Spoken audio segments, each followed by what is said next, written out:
There is zero evidence that excess protein turns into body fat in humans. Hey everybody, it's Jason Blaha here. And this is one of these statements that I don't even think it necessarily has practical implications, but it is something that I've seen a lot of on social media that needs to be addressed. I've seen, a lot of the flexible dieter crowd will say everything in excess turns to fat. It doesn't matter whether it's carbs, fat, protein. They're like, even if you eat too much protein, it'll turn to fat. This shows you how detached sometimes even the flexible dieters are from science, because that is an objectively false statement.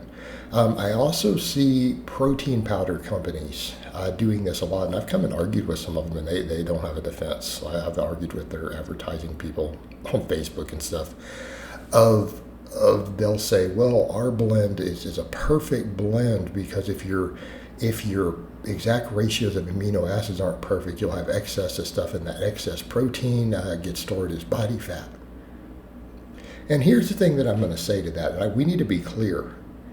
There is zero clinical evidence for this.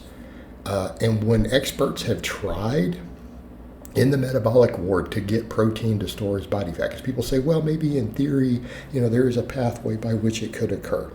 Right? There is a hypothetical pathway by which it could occur. Okay. But it has never actually happened in the lab, meaning scientists have tried to replicate this pathway. And I want to be clear. They have taken humans and they've said, let's see if we can force protein to be stored as body fat. Okay? The success rate has been 0. There's a hypothetical pathway by which it could occur that has never actually been successfully done in a laboratory.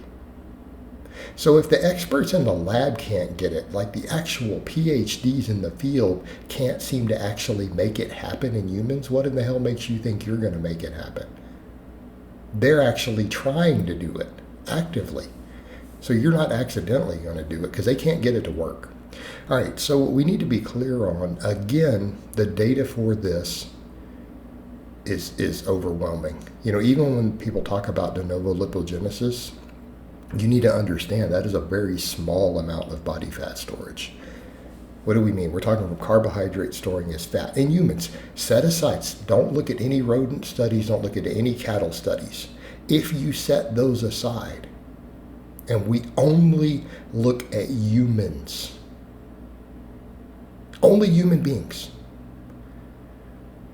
the amount of body fat that is stored from carbohydrate to even carbohydrate overfeeding is very, very, very low. What do I mean by that? It would take you years of overeating carbs for you to gain a single pound of body fat from carbohydrates directly. That's what I mean by low. Like, it could take you 2 or 3 years to put on a full pound of it. A full pound would take you years. That's how low it is. It is impossible to get fat from carbohydrates. Like, I have to become actually obese. All right. We find that really lean people can do it easier than more obese people. So actually, that's the other thing that people have to think about with de novo lipogenesis. The only people who really experience it to the greatest degree are people who are very, very lean. Now, here's the kicker. It's still at a low rate. Again, we're talking grams per day, not it's like you can't gain an ounce of body fat in a day from it. I'm talking a couple grams. But yeah, it's like double. If you're really lean versus if you're carrying quite a bit of extra fat, you can do it at like double the rate. But it's still microscopic. And the other thing, when they've looked at it, because again, this can be done with carbon isotope testing, it doesn't store under your skin. It's in your organs. Well, we kind of come back to the point of if someone has 4 or 5 pounds of organ fat, they're unhealthy, right? It's still mostly under our skin. So it's small amounts, but when you look at the studies that are done, even with carbon isotope testing, everything else, so they can determine where that fat originated, like what foods that fat came from, 99% of the fat on the human body came from dietary fat. 99%. All right, and if someone says, well, does that mean you couldn't gain fat if you just eat low fat? Well, no, because I mean, a lot of people's low fat, they're like, 20% of my calories. Well, if you're eating 3,500 calories, that's a lot of fat. That can store as fat. Okay? So we need to be clear when I make these statements. Your fat calories can store as fat, saturated fat being the easiest, omega-3s being the actually hardest to store. But there's data on that stuff too, of rates of storage, fat oxidation from different fat types in the metabolic ward, breaking down to the individual, literally the individual subtypes. This has been studied, by the way. So, yes, if you overeat anything, your fat can be stored. So your body will burn what you eat first, right? So if you're eating really high carbs, you're going to burn more carbs first. If you're eating really high fat, you'll burn fat first. Either way, the excess fat still kind of gets stored. Okay, so people say, I just want to eat carbs. If it'll burn carbs and then store the excess fat, I just want to eat carbs. Well, no, then you'll burn fat and then store fat. It's like, that won't work either. Actually, your best route is to just keep fat really low. But I digress. 99% of it comes from dietary fat. Approximately 1% of the fat in humans that have been studied comes from carbohydrate.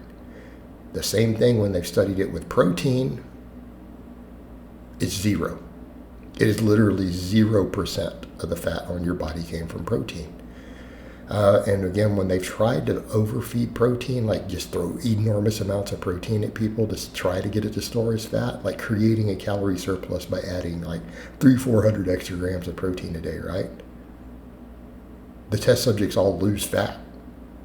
They don't even gain, they stop gaining fat completely and they lose a small amount. Okay? So again, are we clear on what happens with protein overfeeding? It never stores as body fat. And if you eat excessive protein, you actually start getting leaner, irrespective of what you're doing. The problem is that's not practical for most people. It really isn't. There are practical implications to that. Plus just feeling like garbage. Anyone who's ever done 500 grams of protein a day, I have, you don't feel particularly good. I'll just leave it at that. Like it's not practical for most people. It's expensive. Extremely expensive. You don't feel good. And in this economy, it's kind of hard to eat 400 or 500 grams of protein a day. But back over to the point. Protein never stores as body fat. This is a complete myth. It's a myth. It's not true. And it's when it's been studied in the metabolic wards and in laboratories and all these studies, it never actually happens. All right, guys, but that's really all I have to say on that today. I hope it's been informative, and I'll talk to you guys next time.